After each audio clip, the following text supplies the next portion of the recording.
বরিশালে দুই ছাত্রীর পারিবারিক বিরোধ ঘিরে রাতভর সংঘর্ষে জড়ালো বরিশাল বিশ্ববিদ্যালয় ও বজ্রমোহন কলেজের শিক্ষার্থীরা। ভোররাত পর্যন্ত সংঘর্ষে উভয় পক্ষের শতাধিক শিক্ষার্থী আহত হয়েছেন। তন্ময়তপুর রিপোর্ট জানাচ্ছেন সিরাজুমনি শুভ। ঘটনার সূত্রপাত সোমবার রাতে নগরীর ব্যাপিস্ট মিশন রোডে আশফিয়া আক্তার নামে বিএম কলেজের এক শিক্ষার্থীর পরিবারের সঙ্গে বরিশাল বিশ্ববিদ্যালয়ের শিক্ষার্থী তাসনুভা চৌধুরীর পরিবারের দীর্ঘদিন ধরে বিরোধ ছিল। এটি মীমাংসার জন্য বিএম কলেজের সমন্বয়ক মোস্তাফিজুর রহমান সহ শিক্ষার্থীরা যান ওই বাড়িতে। বিপরীতে তাসনুভা তার সহপাঠীদের ডেকে পাঠান। কথা কাটাকাটির এক পর্যায়ে বিএম কলেজের সমন্বয়ককে মারধর করা হয়।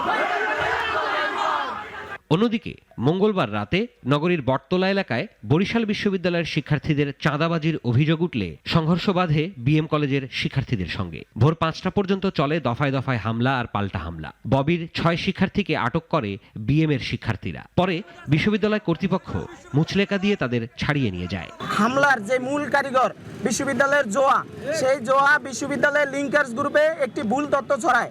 সেখানে ছড়ায় যে তাকে মানসিকভাবে হেনস্থা করা হয়েছে, তার বাসায় আক্রমণ করা হয়েছে, তার মাকে আক্রমণ করা হয়েছে।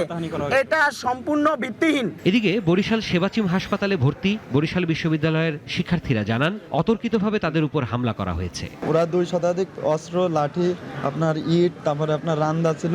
ওরা আমাদের বাসের উপর অ্যাটাক করছে। মূলত গোষ্ঠীগত স্বার্থকে কেন্দ্র করে ঘটনার সূত্রপাত বলে জানিয়েছে পুলিশ।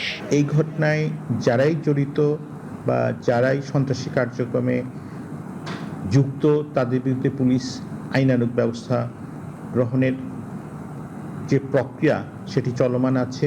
রাতভর সংঘর্ষে বরিশালে বিরাজ করছে থমথমে পরিস্থিতি। বিএম কলেজ ক্যাম্পাসে ঢুকে 3টি হল, প্রশাসনিক ভবন ও বনমালী গাঙ্গুলী ছাত্রীনিবাসে হামলার নিন্দা জানিয়েছে স্থানীয়রা। সিরাজুমনি শুভ, নাগরিক।